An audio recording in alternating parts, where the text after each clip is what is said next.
Evan, how are you doing today? Doing great. Thank you for the opportunity, Nachman.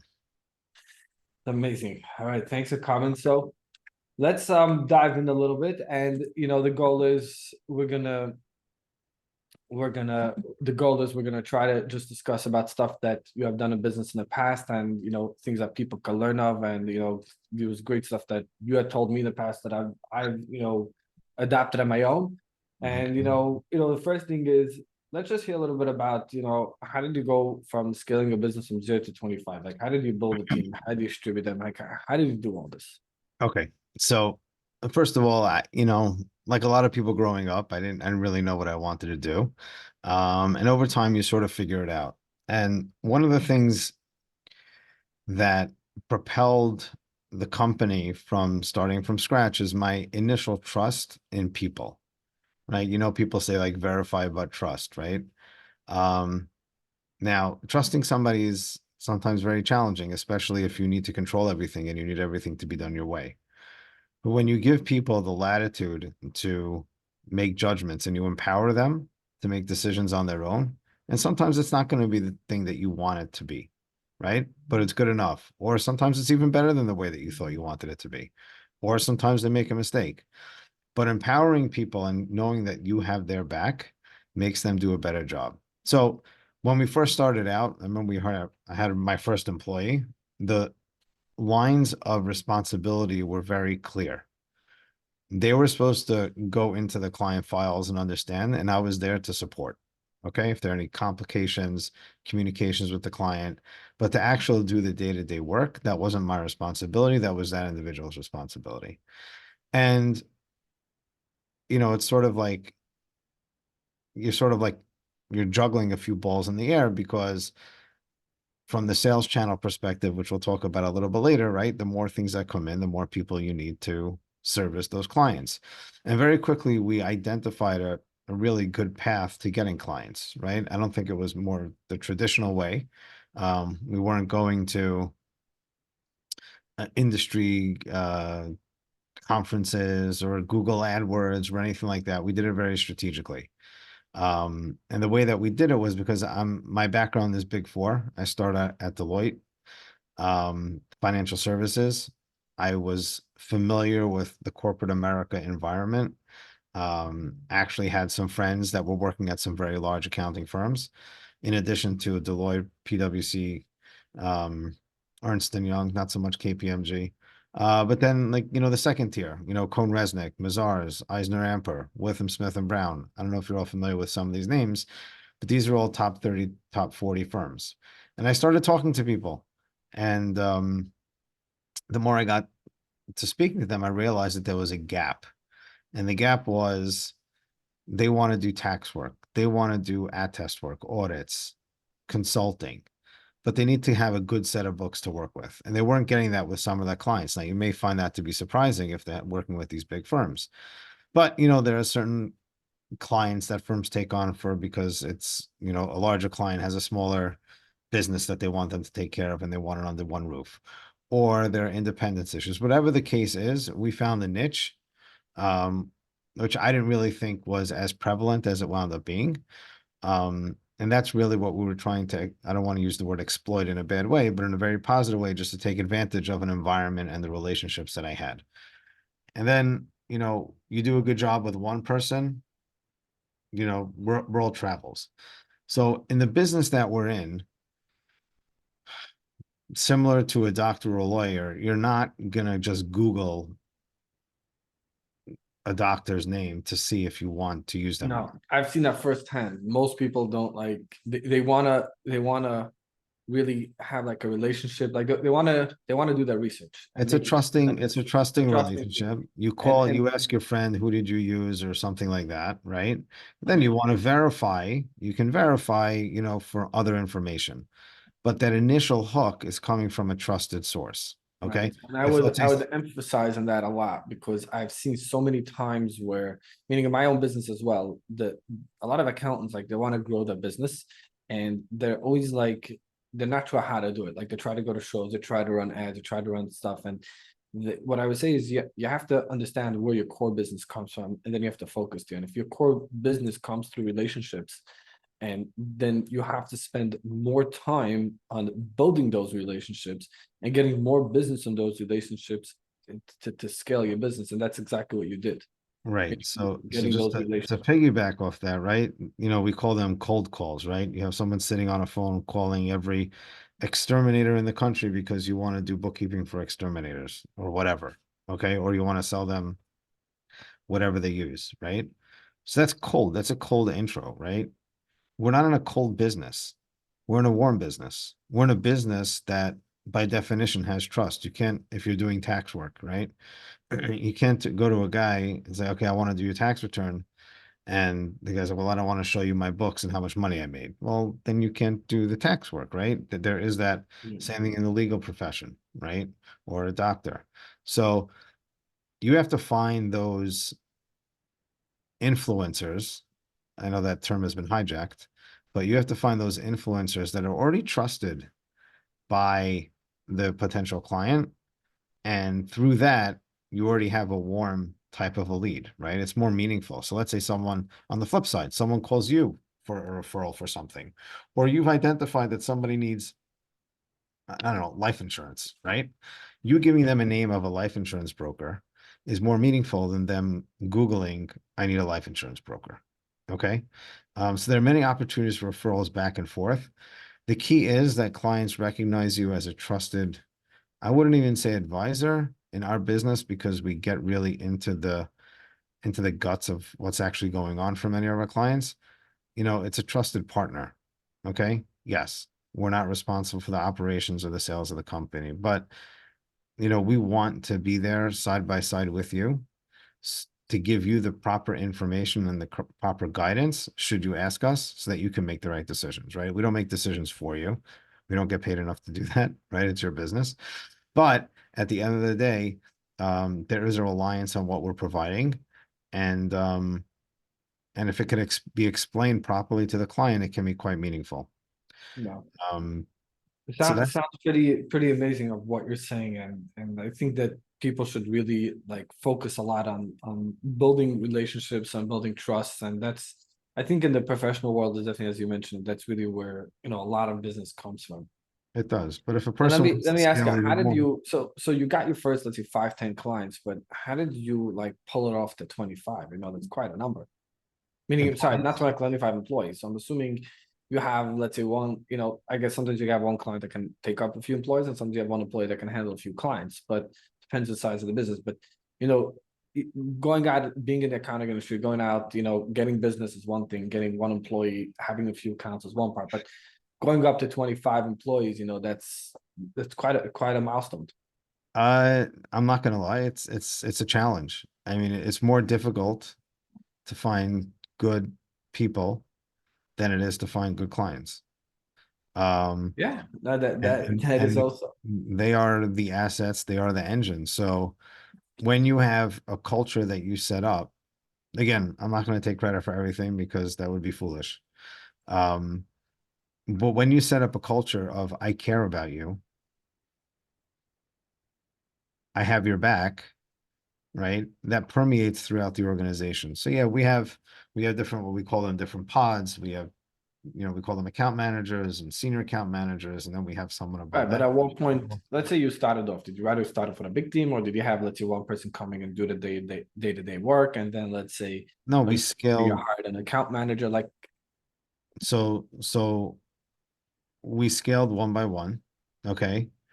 In more recent years, we've gone through like hiring frenzies, meaning we're like, okay, you know what? We want to restructure how we're doing, whether somebody is working out or not, right? It's slow to hire, quick to fire. Um, we had to part ways with some people because we didn't feel that they fit into the culture properly. We developed that culture over time. I would say over the last 3 or 4 years, we really developed it. Um, we know what to look for when we hire people. We know the telltale sale. I mean, we've interviewed like what do you hundreds look of for? people. Give us a sample. What do you look out for? Okay, the first thing, obviously, like I said before, is trust. Okay, so But there how are do you know ways they're capable? Trust is not helping you. How do you know they're capable of doing the job? Let's say the trust factor. so do different things. So let's split it up into two categories, right? There's the hard skills and the soft skills, right? Hard skills, do they know what a balance sheet is? Do they know what a credit and debit is? Do they know what a journal entry is? Do So they you ever understand what hire financials beginners? You are? never hire beginners. We never take people straight out of school, Mhm. not because of the hard skills, because of the soft skills. Soft skills are defined as like communication. Can they do things efficiently? Are they resourceful? Do they know when to raise their hand to ask a question, or when do they not know when to ask a question and then therefore do things on their own and they go rogue? Or are they asking like 500 questions a day, right? Right. What's their mentality? Do they care about the work they're doing? Or is it just something to do in So you're between and they go saying out of having it? somebody in the workforce for like 4 or 5 years usually comes in more soft skills where they're experienced about the job. Right. They know what to ask. They know what to do. I mean, I see the same thing. I actually hire a lot of beginners, but I have people that are working with me already 5 years. I mean, it's a very, very different ballgame. It is. So I'd rather pay somebody more money without having to babysit them. So there are certain things that in the hiring process, which I would say the last years we've really solidified in a really good way. We give them, a little project that should take between 2 and 4 hours. So what other project? Either a QuickBooks file with like a We couple give transactions. them, we give them, we give them like a QuickBooks file. We give them some information. How would you, write it? How would you communicate with the client? What are your findings? Um, so we sort of get a feel like, The nice thing about a test is that you have to do it once, and it takes time, I guess, to create a good test. But once you have it, you can constantly reuse it. yeah, and then we actually compare, you know, responses when we're looking at 3 or 4 people to hire at a time, which we're in the process of doing over the last few months. We have been. You compare, right? And then the question I always ask, like, I don't do the hiring myself anymore. I don't claim to have a magic pill. You hire people, they work out. Some people don't work out. We're looking for long-term stability. There are people that have been with us over 10 years, over 5 years, most of the people.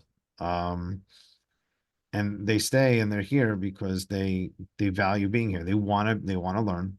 They don't want to do the same thing every day. Obviously, there is some things that are a little bit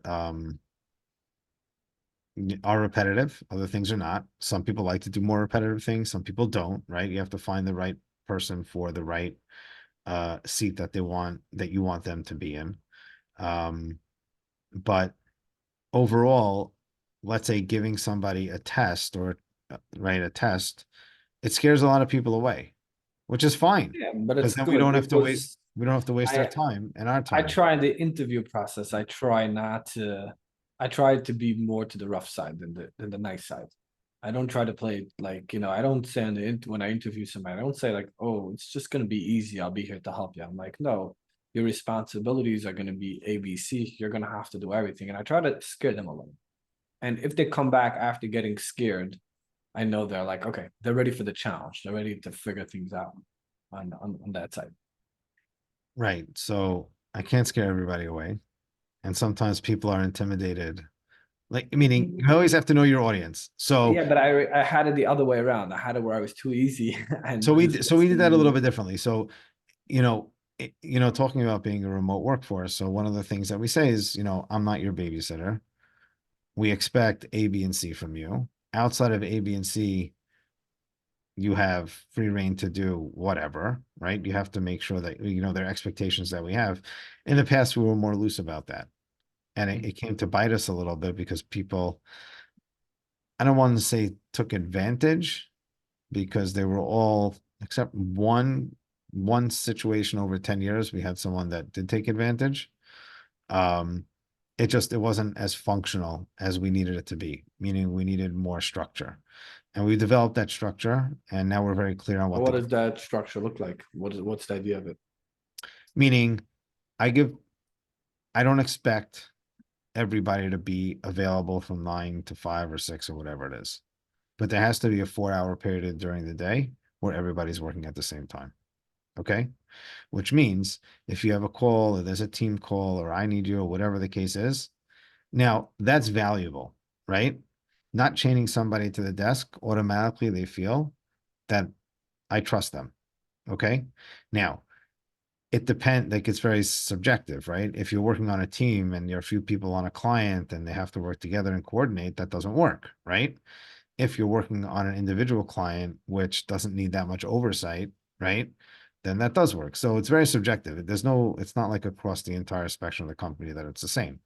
But the point is, and this is what we try to bring home. Well, let me go back for a second. The hiring process that we use basically starts with either myself or my head HR person speaking with the prospect, right? Salary range, getting an understanding of what their expectations are. Do they want full time? Do they want a little bit less than full time? Like, what parameters they're looking for. Okay. Then we send them, if we feel that it was a good conversation, we send them this trial project, after which we assess it as a team. There are 4 of us that discuss each candidate. Usually what happens is I ask the question, who is this person most similar to that we have on our team? We grade them. And then if we want to move forward with them, we reach out and we require them to work with somebody on a project that's live for a day or two. Okay. A couple hours here and just to see if we feel. And then at that point, we will make a decision whether to hire them or not. But before you mentioned about having like a specific structure in place, which helped you out a lot, meaning understanding that they have to be available certain hours in the day and they're working remote. But what would you say about the structure? Like, can you give us a little more insights, like what you changed in your structure that, helped things move smoother? We had a couple of look, you learn from mistakes. Okay. And the longer you're in business, the more you get to learn. Okay. So I always tell my employees, I don't mind that they make a mistake, but I do get upset if they make the same mistake twice. right. So we have a little more tolerance. I'll tell you a quick story. We had somebody that was making a mistake. They made the same mistake again. And I said, okay, it happens. And they made the same mistake again. And I kept on trying to figure out like what was the root cause of the mistake, right? It wasn't rocket science. Um, are they listening to like crazy music? Are they like distracted because something personal, whatever the situation is? And the answer I always got was, I don't know, I don't know, I don't know. So after a few times, I said, I can't fix I don't know, because I don't know may happen 1,000 times. So this isn't a good fit. Not because they weren't Yeah. trustworthy, not because they weren't a good person. It's just now, it's much easier when somebody comes to me, yeah, I have a problem because whatever, pick your problem, right? For whatever reason why I couldn't do it. I was distracted because of this, or that mistake was due because I misunderstood something the client had said me. And then we look at it, what, that was kind of confusing, right? If there's a reason for it that's fixable, so that's great. You have to use mistakes as a learning opportunity. Okay. It can only help people grow. So throughout the hiring process, during our team calls, even one-on-one, everybody here understands that everything is constructive, right? Criticism does not need to mean bad, right? We associate a critic with being negative, right? Let's say even a movie critic. A movie critic could give a movie a grade of an A, right? Or a grade of an F. It doesn't necessarily mean bad. So we have a culture here of constructive criticism. So when somebody gets a phone call or an email, or they're, have a video call or whatever with someone internally, like a senior, and the senior's pointing something out that that the junior made a mistake or should have done something better, or the email wasn't communicated properly enough, or the communication with the client wasn't as clear as it should have been, well, we use it as a learning opportunity. And the recipient of that criticism also understands that we're doing it for the betterment of the company. We're not doing it to beat anybody up. We're not trying to make anybody feel bad. It's not about that. It's about learning from the mistakes. So obviously, if something's egregious and something is completely negligent, those situations are a little bit different. But everybody here understands the concept of constructive criticism. And I think it's really propelled us to empower the people here to do No, a it's better. definitely amazing to have that. I know my company also, it gets a lot hard, but I think as the company grows and as the company matures, it's things that you just see that there's just no other way than just explaining it to them. And as long as it's done in a proper way and they accept it in a proper way, definitely, be able to move on that. I would just say one of the points that I've really come to move on in the bookkeeping process, especially since I was hiring a lot of beginners and other stuff, is one of the things that I always make sure is that the person in charge of the account can execute all functionalities from A to Z without me being involved. Now, obviously they have a question, or they have something complicated, something hard that they need help. I do have an office manager, we have onboarding managers, but the main thing we want to make sure is that when you hire the person, they can actually execute from A to Z. And in my early days, I haven't realized that. And I see a lot of companies today don't realize that. And I think that's like really a big key in it, and understanding that they have the ability to execute. Now, at some point in time, it gets harder to find better executors, and that's why Evan has built out he gives a test, which I think is amazing.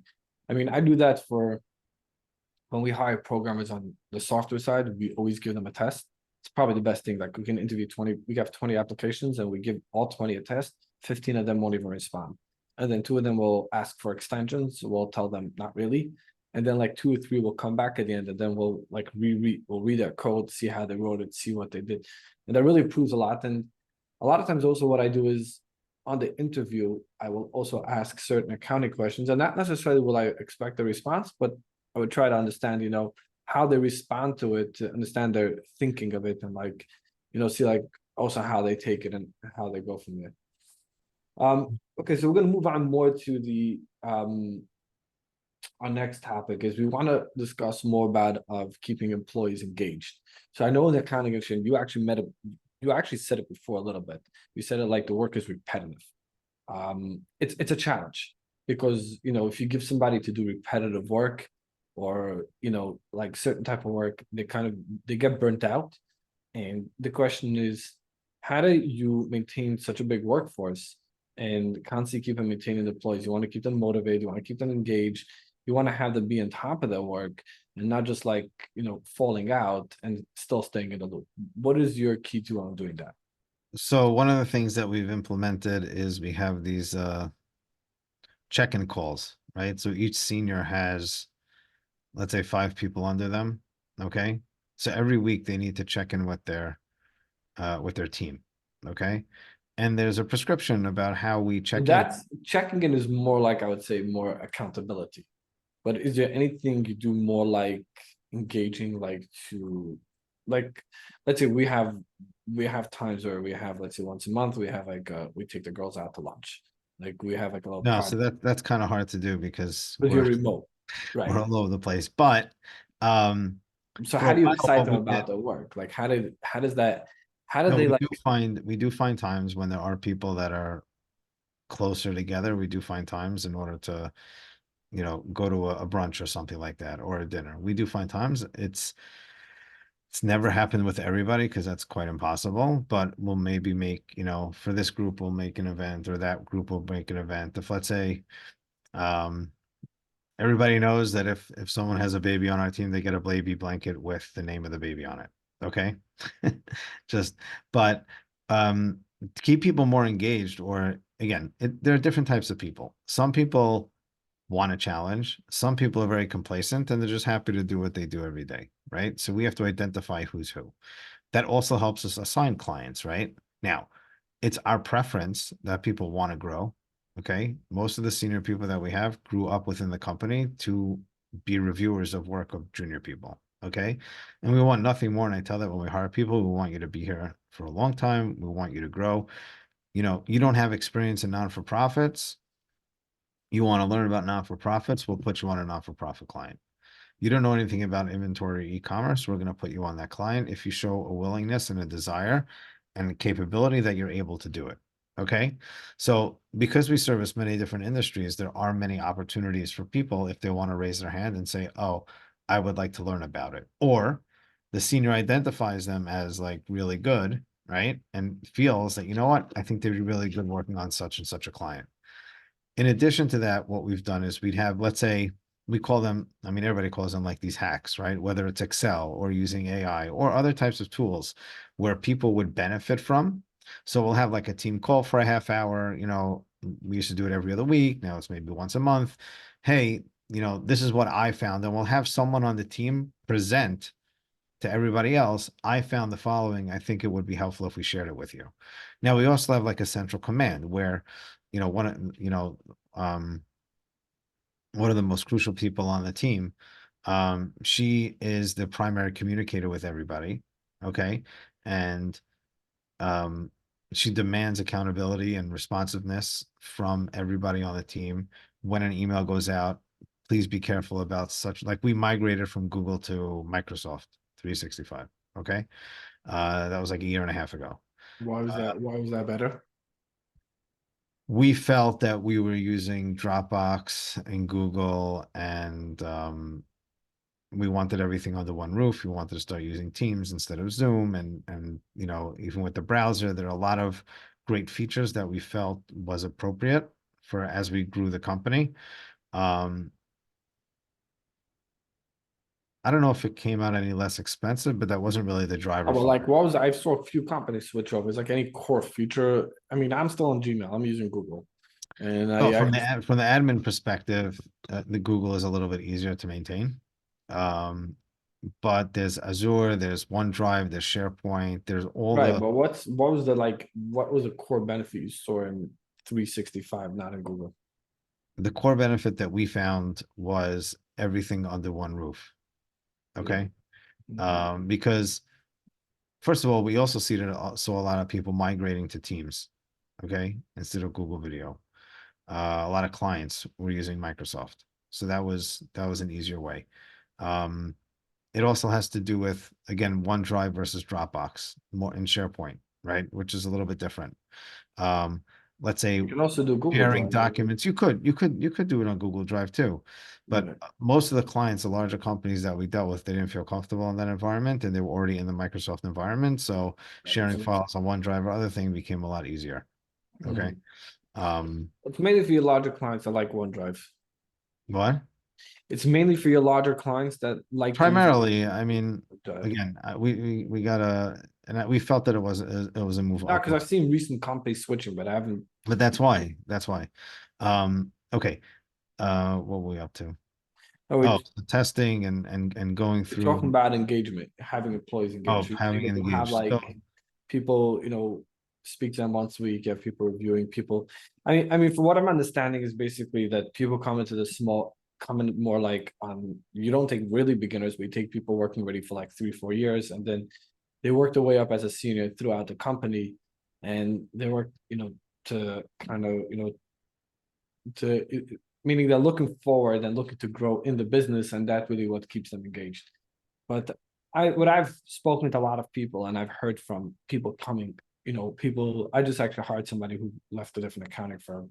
They were actually downsizing, but a lot of different places, like I always hear this topic, like, the employees say like, oh, accounting is boring. And it's funny because I never found it that way. And I was thinking a lot, like, why do people say it's so boring? I actually love what I do. I love Excel sheets.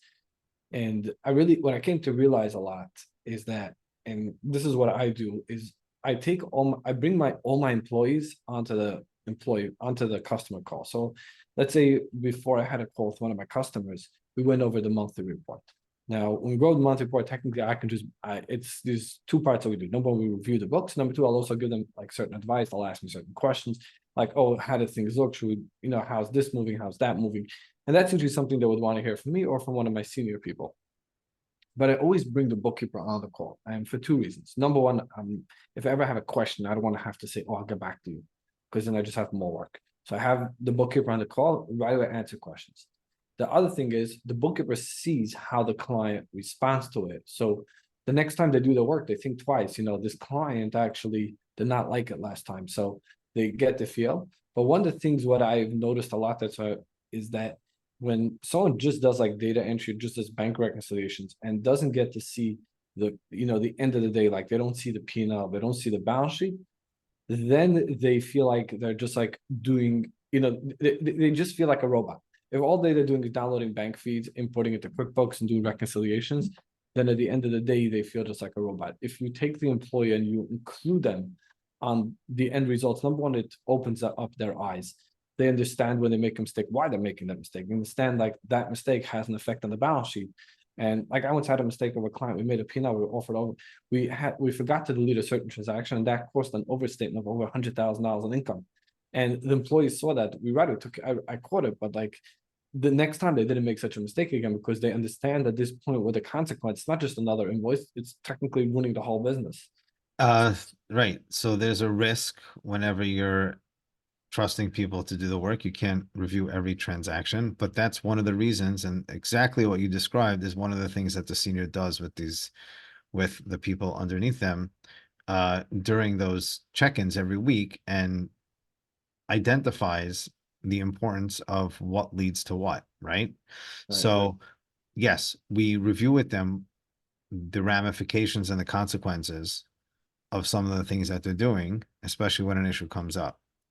Now, it's not so much on the client. We don't really bring, again, it depends. The seniors are really the talking heads They can of the talk, but would bookkeeper. you have the beginners? Meaning to say, when you have like a quarterly review, would you bring in the juniors on the call? It depends, but generally not, because the senior should be familiar enough to answer the top end questions. Right. So we So do analytics during that process before we give financials over to a client. Like, for example, let's say rent every month is $10,000. And then you do month to month comparison and you see there's no rent one month, right? So that would be addressed internally. Why is there no rent this month? Oh, they moved into their basement. I don't know, whatever the case is. Or, you know right. what, I miscategorized something. So there is a quality control step that happens before No, so something goes to the we do the client. quality control before that, but I mean, I understand if you're dealing with very large clients, probably you don't want to bring in all the juniors, but I found this to be very helpful to include them in these calls, so they really they see the fruits of all that hard work really coming out. They really see like, wow, all these 3 weeks I've spent working I on this think it's a, account, this is what it came out to. I think it's a nice ideal situation. Maybe we'll try it, but Well, you could have it with the when you could also do it when you review, meaning to say if you're having like a whole like. but that's currently like we do right now, right? So if Right. there's a call that, again, one of the big difference, I mean, there are many, but one of the most important distinctions between a senior and a junior, aside from the hard skill, is the soft skill about Well, projecting confidence, having an articulate, meaningful, substantive conversation with the client so that the client feels that they're in good hands. right. Okay. So I don't let them run the meeting, but I have them included in the meeting where I know, they but sometimes that just it's some they get flustered, they get fumbled. Like it could, if it's not their core thing, and we know there are people that we would put on a call, but there's something that we don't feel comfortable. right. It's not like a overall one answer. It's very subjective. And it Um, also depends on the client. We have one client that we had 5 people working on it, right? right. One does AR, one does AP, one does the reporting, one does the projections, one does, so each one is quite subjective. Mhm. Understood. Somebody has the question here on the chat. Is there going to be a discussion specifically about magic cards or working with remote workers? So I'll just give a little my 2 cents very pretty fast on this one. So I haven't been majorly successful with remote. I do have on my software company, we do have a few remote workers, but it's a little different than that end. And I mean, if you have the proper oversight, then remote can work out. But I also face a different challenge is that I want to rather build my in-house presence bigger because it just makes it easier to acquire more talent once you have a bigger staff, meaning certain people like to work in big companies. So that's why we're trying to rather grow in-house than grow remote. For me, remote has been a big challenge. I don't really focus in that area at all. But I know, Evan, you have a big remote team. So Yeah, I mean, we used to have some people, I mean, we used to have more people that came into the office since COVID. Like, again, I want to make sure that people are happy, because if they're happy and if it makes them happy to work remotely, even though some of them could come into the office technically, I'd rather them be happy. Now, you have to develop a relationship, just like you develop a relationship with your clients. You have to develop, and they trust you. You have to develop a trusting relationship with your employees. Okay. So there are going to be certain metrics that we use in order to make sure that things are being done properly. So let's take one by one. So let's say time management. I'm assuming that that is well, let's talk about the question first here, right? Securing the client's data and info. So anybody has to go through our server. We have an IT system. We have a server. Anybody accessing anything from the cloud or from anything, if we have to go into a client's environment or whatever, well, there are two things. We issue laptops to our employees. Okay. There's another thing why we went to Microsoft, because they have the Azure. There's some um, uh, more security on these machines in terms of being able to shut it down. Should you need to shut it down, you have remote control of the machine at any time. So that's an important thing. There are computers. The second thing is everybody has to log in through a browser I mean, we have like a remote desktop connection into our server. So even if they're web browsing, it's through our server, not through their computer itself. Okay. We do have sensitive information. We use something called 1Password, where we have thousands upon thousands of access to banks and credit cards and payroll, like everything, right? Again, why did the client give that to us? Because they have a trusting relationship with us. We have our own logins for these things. We take responsibility for it. We have insurance for it as well. Okay. But we don't give every individual, especially a new remote worker, access to anything under the sun, right? The seniors are the ones that hold the keys to that. And sometimes we have limited access, so we provide limited access. So until you develop that relationship where they're relying on you and they trust you, and primarily, you know, you treating them like an adult and being responsible and realizing that they have a lot to gain working within the company and enjoy working within the company, you're not going to have a problem. Now, I just want to be clear. So we don't send anything to India, the Philippines, or anything like that, right? So You're it's, not talking about hiring VAs. You're talking about hiring yeah, bookkeepers like yeah, in the right. I'm talking UK. about, Is and I that don't like even, in the UK or in Israel? we have a bunch of people in Israel. That is true. Everybody is either American or British. But in terms of secure data, I think the way that we're set up on the IT side Right. is So understand the even security even if that somebody, just to be clear, like even if somebody's in your office, right, and they want to make a wire and they have access to the client's account and wire $1 million to their own bank account, you may not find that if whether they're in your office or they're not in your office. Okay. If someone wants to circumvent the system in an office, they could do that too. They right. could take the information that you provided them and go on their phone and they could do what they want. Okay. So it's more, it doesn't have to do with the remote versus non-remote. So, but what like metric like would you so you're saying from security standpoint, you understand what you're doing. You basically you make them log into your server and from there on you can control everything. And then but how do you make sure they actually work or that I mean you mentioned that before. You said like more like you have like a certain metric you put in place, like a certain amount of work they Right, have I'll to explain. do. So let's say again, let's say we don't usually put new people. If I'm assuming you're talking about a new person that we don't know, okay? A new remote employee. So we have an expectation how long a certain task should take for a particular client. Okay. So let's say the client's been a client for 2 years and we know that processing AP takes 20 hours a month. Okay. So you And track all the tasks and based on that, you know what to correct, assign. correct. Do And if you use something, like any task program to like track the time assigned to yeah, each yeah. So thing? we customized it a lot, okay, to Which fit task our program they needs. use? It's called Teamwork. TMT. It's not a US based company. It's very malleable. Um, and that allows us month over month to analyze whether or not somebody is spending the right So amount of time. basically, you have predefined tasks and you understand how much time it should take, and based on that, you allocate But a certain right. work to the employee. And if they don't finish, then you know there's an issue. Well, we I'd give say some, probably biggest. I'd say more challenges is when you're not, meaning you're not so set up. So you're already at a standpoint where you have so much predefined tasks that you hire a new employee, you already know right. what you're So doing.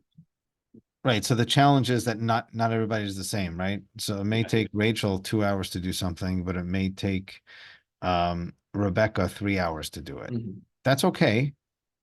There may have been more volume. I don't know. There may have been an issue logging into the client's environment. I don't know. If you see a certain trend over a certain period of time, then you have to just raise the question. It's not, again, because you set up the environment as being constructive, they don't feel threatened by the question. Mhm. I just want to know, like, we see this and this. I just want to know, like, is there something, like, is there higher volume? Is it more challenging? Did the client change something? And if they did, and there is a higher volume, well, then that goes into another discussion. If we are going to be spending more time on a client, You have to charge them more. then how does that affect the billing for the client? Right. Okay. So that's another thing. I will just say like a general rule. I tell this to my people all the time. Pretend you always have to put yourself in the other person's shoes that you're speaking to or emailing. Okay. The example that I give is we had this once. He told me to send them that report from June 30th. You don't, I hate pronouns. Everybody knows I hate pronouns. Nobody knows who he is. That report, June 30th was okay. The problem was that we were talking in July of that year, and the request was coming from June 30th for the prior year. Okay. So we're scrambling to finish everything through June 30th. Okay. Of whatever year it was, let's say 2023. That's happened years ago, right? And the person wanted the June 30th, 2022 report. Now, all you had to do was like literally press the keyboard 2 more times, 22 instead of 23, and it would have prevented a whole rat race and just figuring everything out. So one of the things that we focus on heavily is clarity in emails or communication. You have to assume the person on the other end has no idea what you're talking about. Right. So let's say I have a call with a client. I don't know the ins and outs of what's going on in the client per se, because I don't look in their books. It's not my job. My team knows how to communicate with me so that I could effectively communicate with the client should I need to. I like bullet points. I train people what questions need to be asked or what questions I think the person is going to ask. So we need to have an answer for it. Putting someone on a call, like you suggested earlier, may hurt you because they may not have an answer. Look, this is the expert that's working on your books, and they may be caught flat-footed when they don't have a good enough answer. So you need to have a little bit of strategy. I know the client's going to ask me such and such a question. Do I have a good enough plausible answer to it? If you make a mistake, you own up to the mistake. But it's how you're packaging. What story are you telling the client based on the facts that occurred? It's very important to be a storyteller. I know I didn't say that many stories I over. always tell my, always every time you hire somebody new, I tell the worker, I said, the employee, I said, the work you do is 50%.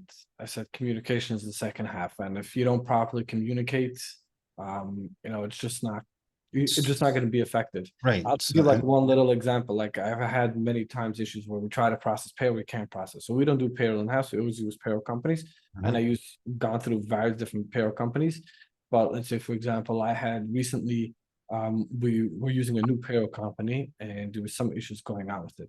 And I told the employee she left and she forgot to mention. I explained to her one thing. I said, if it's 5 o'clock and you got to leave, that's not a problem. But there should be a clear message going out to me and the client saying payroll was not processed today due to X, Y, and Z. So I know what to expect. The client knows what to expect, and everybody right. knows what So else. that goes into just managing expectations in general, Yeah, both externally and internally, yeah. right? All right, we're running tight on time. We have to start wrapping up. Definitely, I've definitely shared valuable insights of building a team, how to find new business, how you get your business, how to keep them engaged, and I would say I learned a lot of new stuff, how to like have different perspectives, the hard skills, the soft skills, and how to focus a lot on the soft skills. And I think that you have it sounds like you're putting a real emphasis on the soft skills, which I do as well, but you probably do it way harder than me. Well, Which is it's much easier to teach the hard skills than it is the soft skills. the soft skills is sometimes if people don't have it, it's hard, but you have to push to the wall. So like this is what I do the other time. I told employee like this mistake happens again, you have to be very clear that that payroll is not processed. So I know the client knows, and there's no questions the next day why the employee didn't get their paycheck. Everybody knows what's happening. So that's very important. I also like what you mentioned about having a predefined amount of work that you assign to an employee and you actually track it with a task program. I would say people on the call might have more of a challenge of them probably not where you are to set this all up. So I would say, what I call out as the business is you have growing pain. So as a business grows, there's certain pains that come with it. And when you go from 1 employee to 3 employees to 6 employees to 10 employees, there's always growing pains that come a lot along with the business. And you have to constantly keep enhancing and developing all these stuff. So a lot of stuff you're doing now is what you've built over the years. I'm assuming smaller companies don't really know like how to really assign work predefined. I mean, I've done it from day one, but I've done it differently. Meaning I don't have clients that I would have 3 people working on. By me, it's it's always one person working on multiple clients. It's never I don't have Right. So that size. I don't have that size companies. I don't know if I want to go there even, but different, again, different, it's it's a there are different league. challenges both ways, but But, we're really about like adding value to the client. We but want the and client. that that's what it should always be. It should always be about adding value. I say if there's no value, then they won't be But it's even. hard if you're just, and it's hard if you're just like entering bills or doing reconciliation to add value to them. We have to show them that we're doing more than that, Right. right? Because then they, in the back of their mind, they're like, well, anybody could do that. But it's not always the case. There's so many times, I'm sure not when you've I seen it always over and tell over people again, when you walk into situations and like, this is a mess. right. So I always explain to my clients, I said, I'm not competing against the in-house bookkeeper that you can hire. I said, if you want to hire somebody in-house, you can hire. I'm competing, and I actually did this to somebody else the other time. I asked him clear. He said he asked someone doing bookkeeping. I said, can you answer me with a clear yes or no? Has your business been making money the last 3 months? Do you have a definitive answer, yes or no? And the guy's like, I don't know. So I said, fine. So when you come to me, you'll have a clear answer. So We- we're not competing directly. We provide more value, which we give them the proper reporting, and they can rely on our reporting to make the proper decisions, how to improve their business and how to move on. All right, I'll tell Evan. you. Okay, What? go ahead. No, I can tell you two quick scenarios that we just had as well. Let's see. Number one, the guy said he had a bookkeeper set up. We were going to offer CFO type services for that engagement, which came through one of our partners. And I said, what are you doing? You have with your bookkeeping? Yeah. What are you doing about Nexus studies and sales tax? Oh, I don't know anything about that. I'm like, well, that's a problem. Okay. We had another new client. They started with us 6 weeks ago. They're like, I've been trying to get these numbers from my previous provider for 4 months. You guys gave it to me in 3 days. Wow. No, definitely. What I say, the bookkeepers sometimes have a hard time pitching and understanding what their value that they're bringing to the table. But a bookkeeper needs to understand the value they're bringing, and they need to understand also how to sell that to the client, so the client understands what they're delivering. Because I've had many times where you don't align with the client, and they're like, "Okay, so what are you doing? What I'm doing?" And the client doesn't end up right. It was a great, Evan. I want to thank you. It was a real great webinar. A lot of great stuff we learned, as mentioned before. And it was really amazing having you, and look forward to having you sometime again soon. Thank you, Nachman. I appreciate the opportunity. If anybody has any follow-up questions, feel free to reach out. Nachman, give you my information, and good luck to everybody. Enjoy. Have a good day. Okay, bye.